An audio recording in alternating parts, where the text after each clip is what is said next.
नमस्कार। जैसा कि आप सभी लोग जान रहे हैं कि बिहार में जो चुनावी रण है वो पूरी तरीके से उस मूड में बिहार आ चुका है। यानी कि कोरोना जैसी महामारी के बीच भी ये उम्मीद की जा रही है कि चुनाव जो हैं वो समय पर ही होंगे। तो ऐसे में समय पर जब चुनाव होंगे तो आपकी उम्मीद होगी कि कहां से कौन सा उम्मीदवार चुनाव मैदान में है। तो आज हम बात करेंगे कि बांका जो लोकसभा क्षेत्र है यानी बांका जिला की हम बात करेंगे कि वहां पर कौन कौन से उम्मीदवार जो हैं वो रेस में हैं टिकट पाने की अलग अलग गठबंधन से, चाहे वो आरजेडी गठबंधन हो या जदयू बीजेपी का गठबंधन हो। तो बांका जिला में जो है वो 5 विधानसभा क्षेत्र हैं, लेकिन अगर बांका लोकसभा की बात करें तो 6 विधानसभा क्षेत्र हैं। छठा जो विधानसभा क्षेत्र है वो सुल्तानगंज जो विधानसभा क्षेत्र है वो भागलपुर जिला के अंतर्गत आता है। तो हम शुरुआत करते हैं बांका विधानसभा क्षेत्र से। बांका विधानसभा क्षेत्र में जो है अभी स्थिति ये है कि वहां पर भारतीय जनता पार्टी के रामनारायण मंडल जो हैं वो चुनाव जीत कर गए हुए हैं 2015 में, और वो अभी बिहार की सरकार में मंत्री भी हैं। तो एनडीए का जो हिस्सा है उससे ये फिक्स है कि रामनारायण मंडल फिर से बांका विधानसभा क्षेत्र से एनडीए के उम्मीदवार बनने जा रहे हैं बीजेपी की तरफ से, ये कंफर्म है। जो दूसरे उनके खिलाफ में जो दूसरा गठबंधन आरजेडी का गठबंधन है तो वहां पर थोड़ी सी क्राइसिस, क्योंकि पिछली दफा जो है आरजेडी की तरफ से जो चुनाव लड़ा गया था उसमें आरजेडी के उम्मीदवार जफरुल होदा थे, और जिनको कि 5000 मतों से 5000 से कुछ ज्यादा मतों से रामनारायण मंडल ने शिकस्त दी थी। और उस दफा जो था 2015 का चुनाव जो था उसमें जदयू और राजद जो है मिलकर चुनाव लड़े थे, और बीजेपी जो है आरएलएसपी वगैरह दलों के साथ चुनाव लड़ी थी। तो रामनारायण मंडल जो हैं वो 1990 से जो है चुनाव जीत रहे हैं वहां पर बांका विधानसभा में। 1990, 2000, 2005 और 2015, यानी कि वो 4 दफा विधानसभा जा चुके हैं बांका से चुनकर। यानी अगर वो इस बार मैदान में उतर रहे हैं तो वो 5वीं दफा विधानसभा जाने के लिए अपना कंटेस्ट करेंगे। और इस बार जो आरजेडी से उम्मीदवार जो हो सकते हैं संभावित वो हैं जावेद इकबाल अंसारी। जावेद इकबाल अंसारी भी 3 दफा विधायक रह चुके हैं आरजेडी की टिकट पर, 1995 में, 2005 में और 2010 में। लेकिन जावेद इकबाल अंसारी जो हैं वो बीच में जदयू में चले गए थे और उसके बाद जो है वो जदयू के एमएलसी थे अभी। तो उन्होंने जदयू को छोड़कर पिछले दिनों आरजेडी का हाथ थामा है। यानी ये मानकर चला जाए कि बांका विधानसभा से आरजेडी के उम्मीदवार जावेद इकबाल अंसारी होने जा रहे हैं। हालांकि वहां पर कई और दावेदार हैं जो अपना दावा अपनी अपनी तरीके से ठोक रहे हैं। तो ये बांका में है कि बांका में आरजेडी गठबंधन की तरफ से जावेद इकबाल अंसारी और बीजेपी की तरफ से रामनारायण मंडल के बीच मुकाबला होने जा रहा है, लगभग मानकर चला जाए। इसके बाद जो दूसरा विधानसभा क्षेत्र है वो बेलहर है।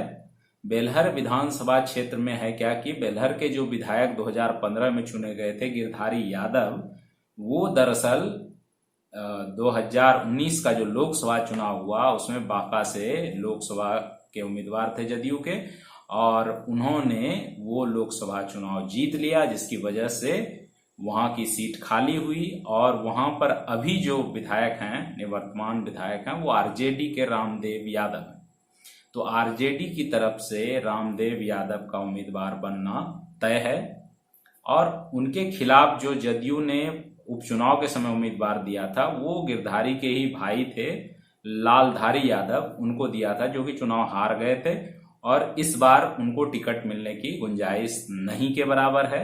ये कहा जा रहा है कि जो एक मनोज यादव हैं वहां पर, संजय यादव जो ढाका मोड़ वाले, जो बाद में गुड्डा के विधायक भी बने आरजेडी से, उनके भाई वो जदयू में हैं और एमएलसी हैं। उम्मीद की जा रही है कि मनोज यादव को इस बार जदयू से टिकट मिलने की गुंजाइश है। हालांकि कई और लोग अपना पूरा एड़ी चोटी का जोड़ जो है वो लगा रहे हैं। देखिए क्या होता है, ये तो टिकट मिलने के बाद ही पता चलेगा।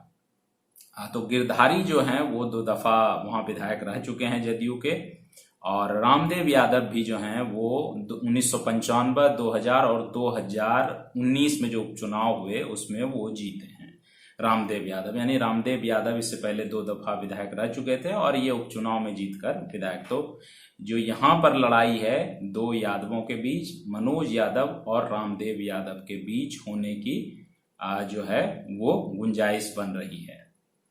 और जो मैंने आपको ऊपर बांका वाला बताया था, बांका में जो रामनारायण मंडल हैं वो बेसिकली वो वैश्य समुदाय की जाति है। उसमें तिल्ली, तेली, सूड़ी इस तरह की जो जातियां होती हैं वो सभी जातियों का कहा जाए तो उनको समर्थन प्राप्त होता है। और जो सूड़ी और तिल्ली जाति है वो बांका विधानसभा में अच्छी खासी संख्या में है और इसका फायदा रामनारायण मंडल को मिलता रहा है बांका विधानसभा के मामले में। और अब जो तीसरा विधानसभा क्षेत्र है वो अमरपुर विधानसभा क्षेत्र है। और अमरपुर विधानसभा क्षेत्र का जो दिलचस्प बात है वो ये कि पिछली दफा जो चुनाव हुआ था उसमें जदयू वर्सेस बीजेपी हुआ था और जदयू के जनार्दन मांझी ने बीजेपी के मृणाल शेखर को, जो कि भागलपुर के बड़े ही चर्चित युवा हैं, उनको 12,000 के करीबन मतों से चुनाव में शिकस्त दी थी जनार्दन मांझी ने। और उस समय राजद जदयू मिलकर लड़ा था और बीजेपी जो है आरएलएसपी जैसी पार्टियों के साथ मिलकर लड़ी थी। अमरपुर विधानसभा क्षेत्र में जो कुशवाहा जाति है वो माना जाता है कि सर्वाधिक संख्या में कुशवाहा जाति है। उसके बाद जो अन्य और जातियां हैं वो उसके बाद हैं, जैसे जादव है, उसके बाद क्या कहते हैं आपका जो राजपूत जाति है वो भी वहां पर सवर्ण में जो है ठीक ठाक संख्या में है। और जो 1990 से पहले रहे हैं वो राजपूत वहां पर ठीक ठाक संख्या में विधायक चुने गए हैं अमरपुर विधानसभा क्षेत्र से। लेकिन 1990 के बाद कोई भी अगड़ा अमरपुर विधानसभा क्षेत्र से चुनकर अब तक नहीं आया है। जो राजद से पहले जीतते थे सुरेंद्र प्रसाद कुशवाहा वो जीता करते थे। जो 2000 आप ये समझिए 2010 और 2015 में जनार्दन मांझी वहां से जीत रहे हैं। जनार्दन मांझी टाइटल से कंफ्यूज नहीं होना है क्योंकि मांझी जो है वो उस तरफ बांका जिला में काफी संख्या में कुशवाहा भी लिखते हैं। और जो कि जीतन राम मांझी वो दलित हैं लेकिन जनार्दन मांझी जो है वो पिछड़ा है। तो जनार्दन मांझी जो हैं एक बार बेलहर के भी विधायक रह चुके हैं। 2005 में वो जनार्दन मांझी बेलहर में भी चुनाव लड़े थे जदयू की टिकट पर और 2005 में वो बेलहर से चुनाव जीते थे और 2010 और 2015 में वो अमरपुर से चुनाव जीते हैं। तो इस बार ये माना जा रहा है कि जदयू के हिस्से में ही वो सीट जाएगी और जनार्दन मांझी ही उम्मीदवार होंगे। और जो विपक्ष है यानी कि जो आरजेडी और का गठबंधन है इसमें ये बातें चल रही हैं कि कांग्रेस के हिस्से ये सीट जा सकती है। अगर कांग्रेस के हिस्से ये सीट जाती है तो 2 उम्मीदवार कांग्रेस में प्रमुख रूप से जिनके नामों की चर्चा है, एक राकेश कुमार सिंह हैं, वो वहां से एक दफा कांग्रेस की टिकट पर चुनाव लड़ चुके हैं, हालांकि वो तीसरे नंबर पर रहे थे। और जितेंद्र सिंह एक हैं जिनकी की वाइफ अभी बांका में जिला परिषद की उपाध्यक्ष हैं, उनका भी नाम काफी चर्चा में है। और अगर कांग्रेस को टिकट मिलता है तो इन्हीं 2 में से कोई एक उम्मीदवार होने की पूरी संभावना है। राकेश कुमार सिंह का जो मजबूत पक्ष है, उनके पिता भी नेता रहे हैं और वो राहुल गांधी के बैचमेट रहे हैं। सेंट स्टीवेंस कॉलेज में वो राहुल गांधी के बैचमेट थे राकेश कुमार सिंह। तो एक उनके लिए ये प्लस पॉइंट हो सकता है अगर कांग्रेस के हिस्से में ये सीट जाती है। लेकिन जो ताजा सूरत हाल सामने आ रहे हैं वो ये चर्चा चल रही है कि बीजेपी नेत्री जिनको कि बीजेपी ने टिकट नहीं दिया था और बागी होकर वो खड़ी हुई थी बांका लोकसभा से, दिग्विजय सिंह की पत्नी पुतुल कुमारी, वो हो सकता है कि 1-2 दिन के अंदर आरजेडी ज्वाइन कर लें। और अगर ऐसा होता है तो ये माना जा रहा है कि अमरपुर की सीट आरजेडी अपने हिस्से में रखेगी और या तो पुतुल कुमारी को या श्रेयसी जो उनकी बेटी हैं, निशानेबाज रह चुकी हैं, उनमें से किसी को अपना उम्मीदवार अमरपुर से बना सकती है। यानी अमरपुर की लड़ाई जो है इस बार वो वाकई दिलचस्प होने वाली है, क्योंकि अगर जो 1990 के बाद एक भी अगड़ा वहां से चुनाव नहीं जीता है अमरपुर विधानसभा क्षेत्र से, जो मंडल कमीशन के आने के बाद जो मंडल चेतना आई, उसके बाद अमरपुर के जो विधानसभा क्षेत्र के लोग हैं वहां से जो भी पिछड़े ही जीते हैं, और अधिकांश उसमें से कुशवाहा जाति के रहे हैं। तो इस बार जो है क्या वहां पर किला टूटेगा पिछड़ों का, क्योंकि जो अगर पुतुल कुमारी वहां पर उम्मीदवार बनती हैं तो स्वाभाविक है कि वो जिस जाति वर्ग से आती हैं उनका भी वोट मिलेगा, साथ में राजद का अगर बेस वोट मिलता है तो वो मजबूत दावेदार हो सकती हैं। कांग्रेस के लिहाज से भी जितेंद्र सिंह मजबूती से मैदान में डटे हैं, राकेश कुमार सिंह की भी मजबूत पकड़ मानी जाती है, और जनार्दन मांझी तो खैर 2 दफा विधायक रह ही चुके हैं तो उनकी अपनी पकड़ है ही। खैर, ये अमरपुर के बाद अब चलते हैं धोरैया विधानसभा क्षेत्र की तरफ। धोरैया विधानसभा क्षेत्र जो है वो शेड्यूल कास्ट रिजर्व सीट है, और 1967 से, मतलब 1967 से ये शेड्यूल कास्ट रिजर्व ही है अभी तक। और यहाँ पर जब आप देखेंगे तो ये सीट जो है जदयू यहाँ पर बड़े आसानी से चुनाव जीतती रही है। आप ये समझिए 2000 के बाद से ये समता पार्टी और जदयू का बहुत ही कंफर्ट जोन रहा है। 2000 और 2005 में जदयू की टिकट पर भूदेव चौधरी यहाँ से विधायक रहे थे, और 2010 और 2015 में जदयू की ही टिकट पर मनीष कुमार यहाँ से विधायक रहे। तो इस बार जो अभी वर्तमान विधायक हैं वो मनीष कुमार हैं, वो भी पासी जाति से आते हैं। तो मनीष कुमार का टिकट लगभग तय है, मनीष कुमार उम्मीदवार बनने जा रहे हैं, लगभग नहीं कि ये 100% तय है। और भूदेव चौधरी जो हैं वो आरएलएसपी से, अगर आरजेडी आरएलएसपी गठबंधन होता है तो भूदेव चौधरी लगभग तय हैं उम्मीदवार आरएलएसपी की तरफ से। पिछले विधानसभा चुनाव में आरएलएसपी के भूदेव चौधरी को 26,000 के करीबन मतों से मनीष कुमार ने हराया था।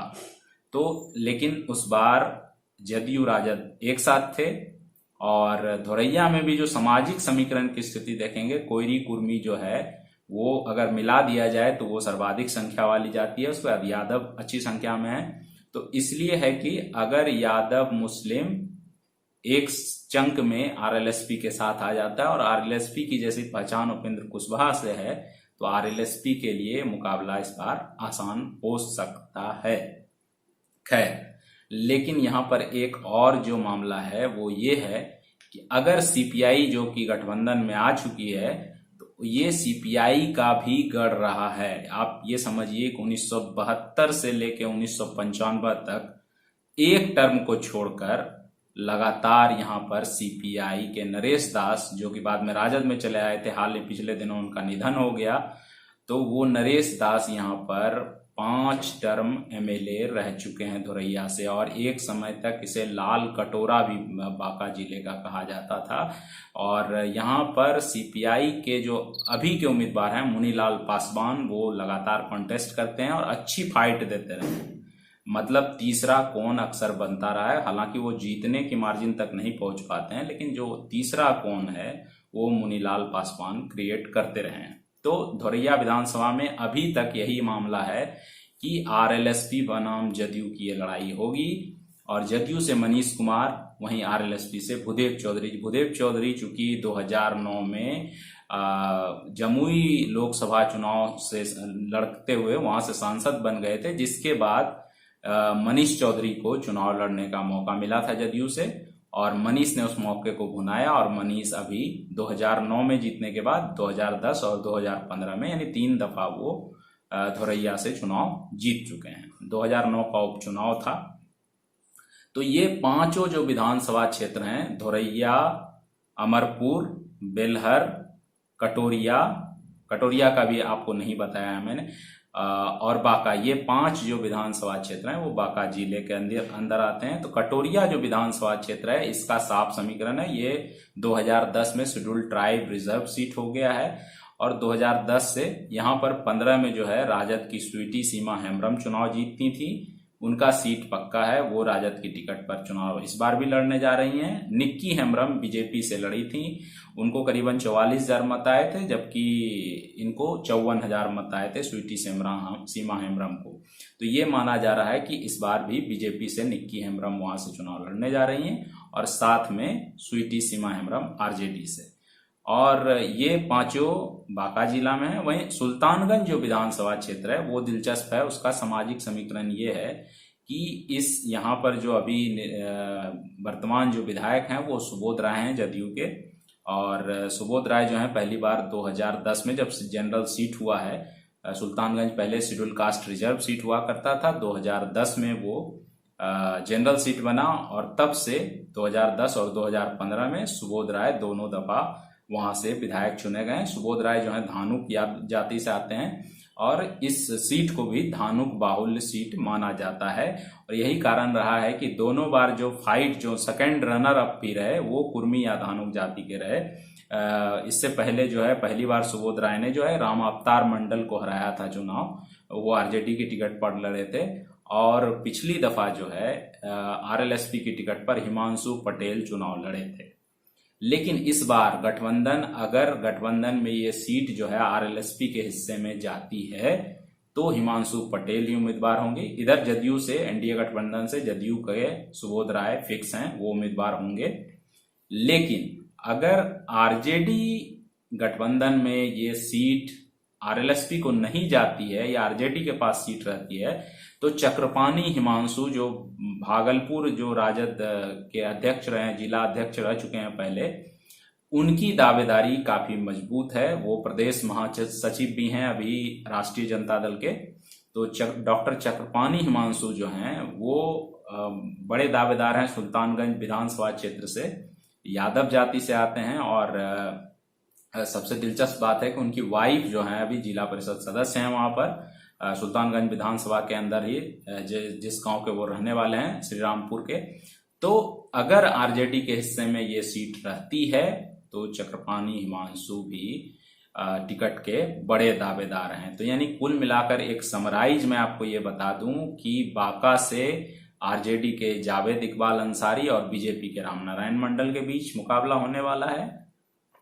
बेलहर में रामदेव यादव आरजेडी और मनोज यादव जदयू, ज्यादा संभावना है। अमरपुर में थोड़ी क्लटर्ड वाली स्थिति है। अमरपुर में अभी भी जो महागठबंधन का हिस्सा है उसमें ये कंफर्म नहीं हुआ है यहाँ से आरजेडी लड़ेगी या कांग्रेस लड़ेगी। अगर आरजेडी लड़ती है तो पुतुल कुमारी अगर आ जाती हैं तो हो सकता है पुतुल कुमारी लड़ें या श्रेयसी सिंह लड़ें। अदरवाइज जितेंद्र सिंह और राकेश कुमार सिंह, वो दोनों ही राजपूत, तीनों ही कह लीजिए राजपूत जाति से हैं। तो यानी महागठबंधन से उम्मीद है कि इस बार अमरपुर में किसी सवर्ण यानी राजपूत को टिकट मिलने जा रहा है। वहीं जनार्दन मांझी जो हैं वो जदयू से उम्मीदवार रहेंगे, कुशवाहा जाति से आते हैं वो। भूदेव चौधरी जो हैं वो आरएलएसपी से उम्मीदवार हो सकते हैं थोरैया के लिए, और मनीष कुमार जदयू से उम्मीदवार हो सकते हैं। उसी तरह कटोरिया से स्वीटी सीमा हेम्ब्रम और निक्की हेम्ब्रम बीजेपी से। वहीं सुल्तानगंज से हिमांशु पटेल आरएलएसपी से हो सकते हैं या चक्रपाणी हिमांशु आरजेडी से हो सकते हैं। वहीं सुबोध राय जदयू से उम्मीदवार रहेंगे।